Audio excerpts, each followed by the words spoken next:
All right, here are 7 ways to lower your income tax bill for 2023. Now, here is something most people forget, but you can actually claim an amount for an eligible dependent. So, an eligible dependent is someone that you actually supported financially that was not supported by anyone else, but you can only claim it if you yourself are not married and are not claiming an amount on line 3300. What is line 3300? Spouse or common law partner amount. So here are the conditions to claim an amount for eligible dependent. So you did not have a spouse, you supported a dependent in 2022 or 2023 in this case, and you lived with the dependent in most cases in a home you maintained. You cannot claim this amount for a person who was only visiting you. In addition, the dependent must also be one of the following persons by either blood, marriage, or common law partnership. So it could be your parent or your spouse's parent. But obviously, if you have a spouse, then you most likely cannot claim this credit unless you are not living with your spouse and supporting your spouse. So parent or grandparent, child or grandchild, brother or sister under 18 years of age, or if over 18, must have an impairment. So it makes sense. It's logical. If you're supporting someone, but you're not already supporting someone else, you can actually claim this. And what it gives you for 2023, so it's a non-refundable tax credit, amount for an eligible dependent, line 3400. You can actually claim their basic personal amount, which for 2023 is 15,000. So you can claim an extra $15,000 of non-refundable tax credit,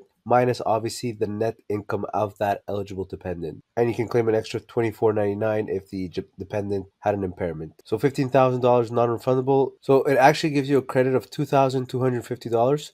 So that goes against your taxes owing. It's going to lower your taxes by $2,250. That's what this eligible dependent credit gives you. I mentioned this credit because a lot of people are in a situation where they are supporting someone. For example, you're supporting your mom who isn't being supported by your father. In that case, you can, your mom lives with you, for example, and doesn't have an income. In that case, you can actually claim an eligible dependent, and it would give you that much of a credit.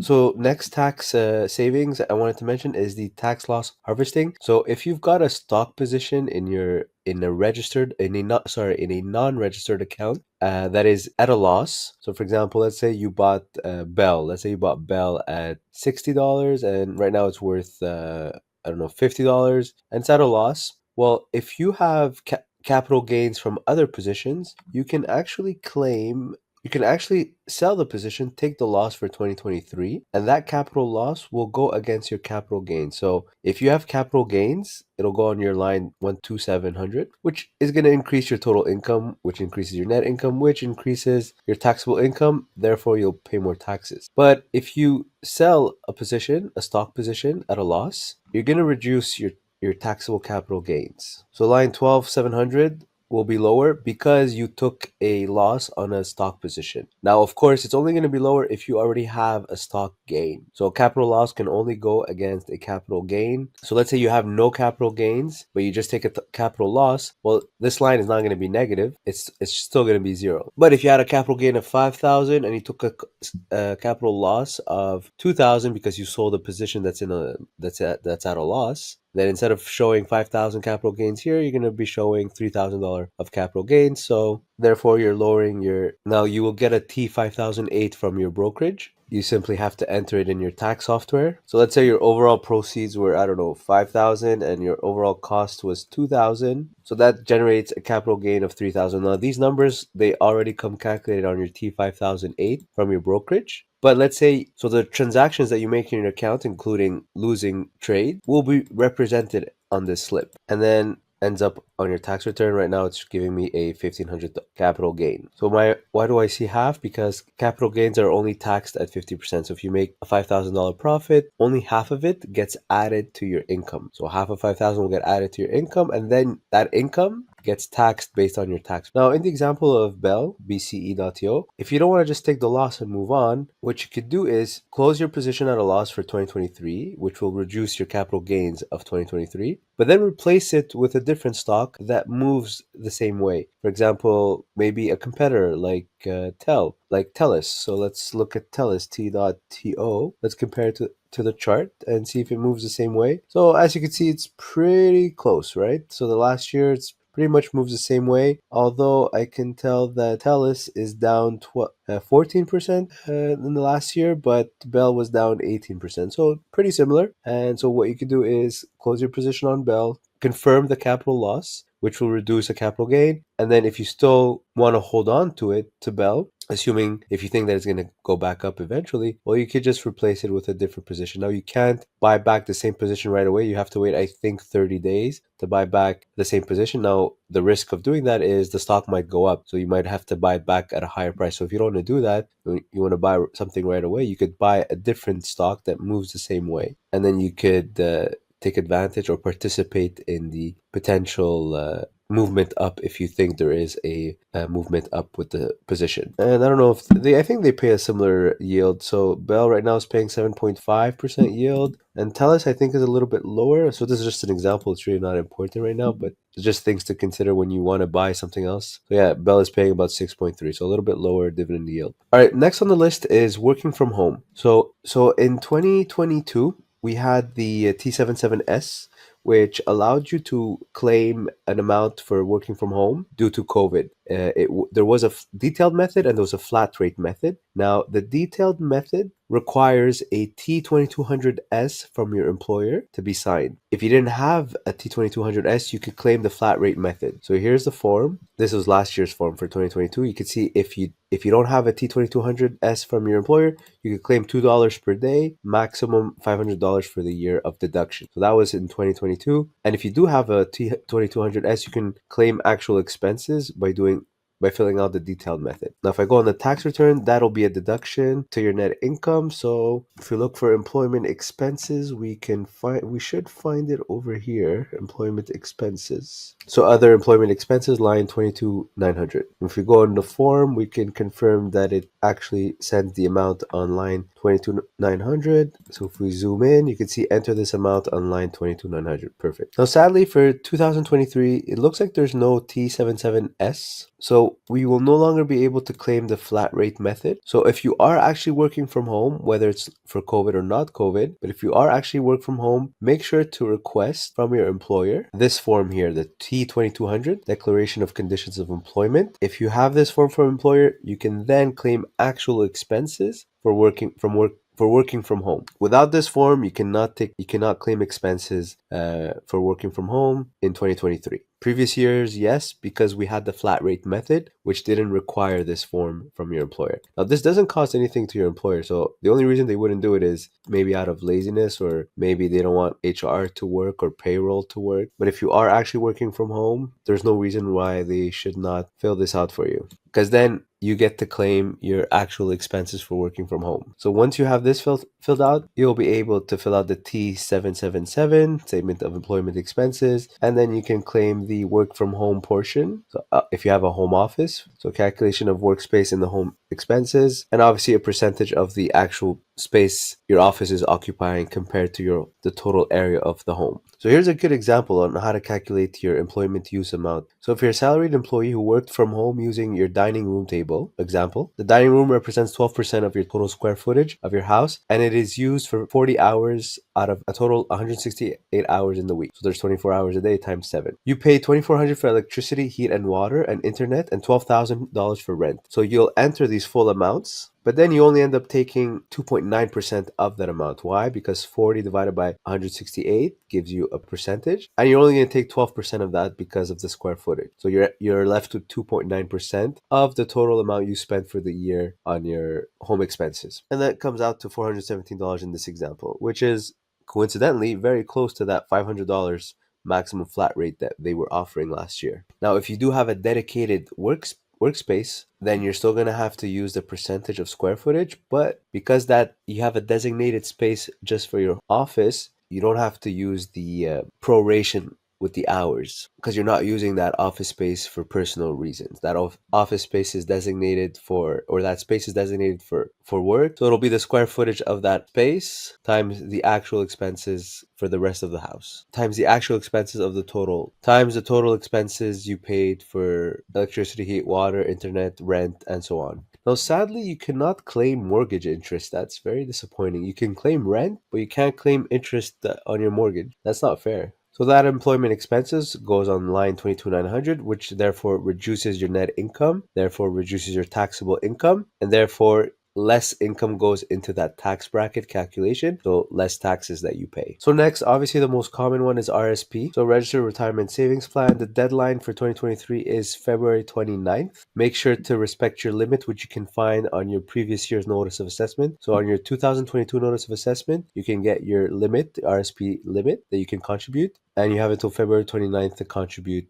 to your RSP. And don't forget that if you have an employee RSP matching program, that is also included. So don't double contribute. Make sure you consider the amount that you're actually contributing with your work and that your employer is matching as well. Now, an advantage to 2023, something special, is the FHSA. That is new to 2023. Now, sadly, not everyone can open it. It's only for people who haven't bought a property yet. So it's only for first-time home buyers. The whole idea is it helps you save for the down payment on your first property. The contributions that you make to the FHSA is tax deductible, so it reduces your net income just like the RSP does, so it saves you taxes. And then when you're ready to buy a property, you can withdraw your money from the FHSA tax-free as long as it's towards a purchase of your first property. So if you haven't bought a home yet in Canada, you should definitely open an account. Even if you're not going to contribute, you should still open an account, because then the contribution room starts this year and you're allowed $8,000 per year, maximum $40,000 lifetime. And you can open one with Questrade. I've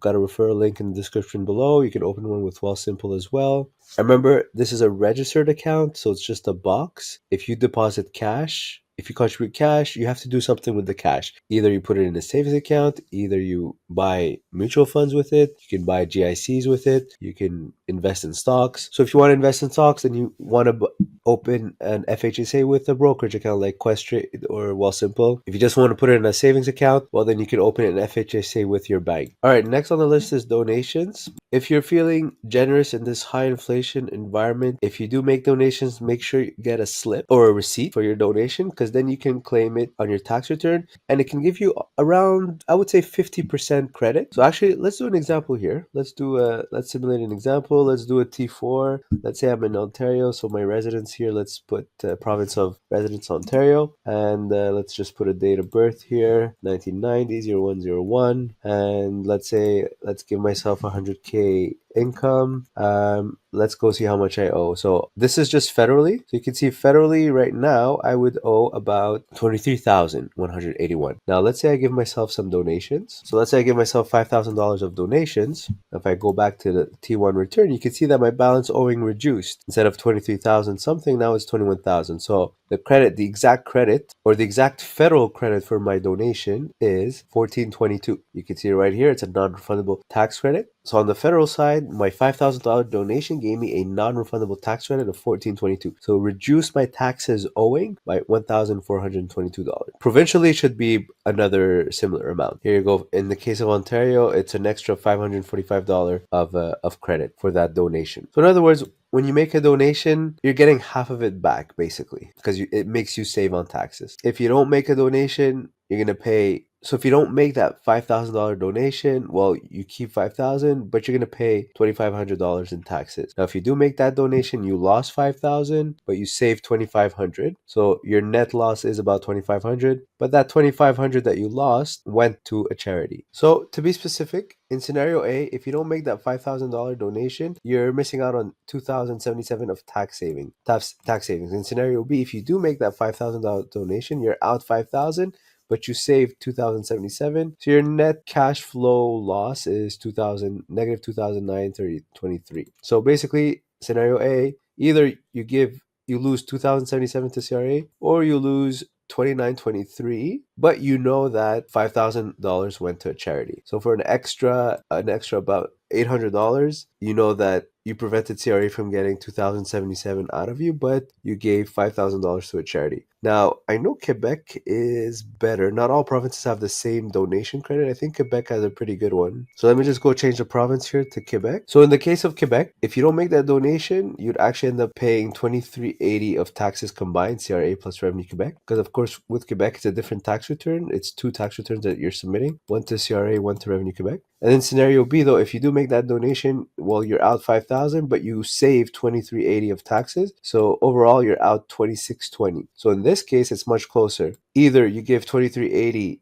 to the government, or you miss out on 2620, but knowing that a charity got $5,000. So basically a difference of 2620 minus 2380. So not even what, 200, so $240. So for a difference of $240 between scenario A and scenario B, you'd be preventing the government from taking 2380 from you and instead giving $5,000 to a charity. So if that makes sense to you, go for it. All right, so that's for donations. Next here, we've got medical expenses. Now, all I want to say with medical expenses, obviously a lot of people forget to claim it. You've got a 12-month period where you can claim. It doesn't have to be exactly 2023, but also don't forget that you can claim the insurance that you pay, health insurance or dental insurance that you pay, the premiums, they count as medical expenses. So either if you pay them through your employer, it's gonna show up on your T4. It'll be box 85, I believe. That's if your employer doesn't pay for all the premiums themselves. But if you're paying for a portion, usually 50-50, then that portion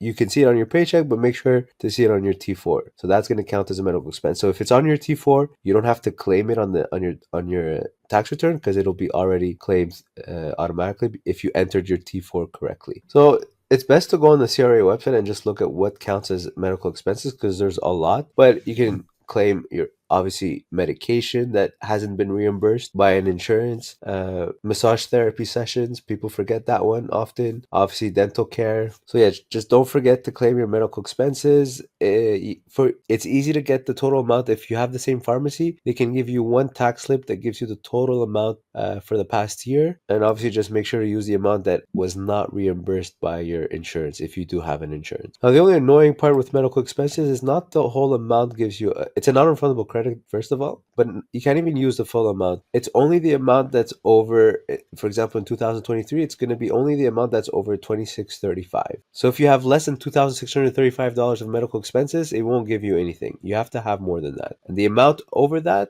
gives you a 15% credit. So let's say you've got $5,000 of medical expenses. Well, you could see that 5,000 minus 2,635 is 2,365, and then that 2,365 gives you a credit of 15%. So that final calculation, so 15% of 2,365 will lower your taxes owing. Now the threshold is 2,635 if your income is above 87,800. But the threshold is actually just 3% of your net income. In this example, net income is 101,500, giving me the threshold at 3,045, but there is a maximum threshold which is 2,635. So in this case, I've reached the maximum threshold which is 2,635. But let's say my income was, I don't know, 50,000. So my threshold would be 1,500. So any medical expenses above 1,500 would, in this case, 5,000 minus 1,500, I get 3,500. 3,500 times 15%, I would get a credit of 3,500 times 15%, which is times 0.15. $525. So I would reduce my taxes owing by $525. Remember, this is just federally. Provincially, you would get something similar as well. So yeah, so that was 7 ways to lower your tax bill for 2023. If you have any questions, leave in the comments section below. Referral links if you want to open a brokerage account either with Questrade, Interactive Brokers, or Wealthsimple are in the description below as well. If you need help filing your taxes, feel free to reach out. Thanks for watching.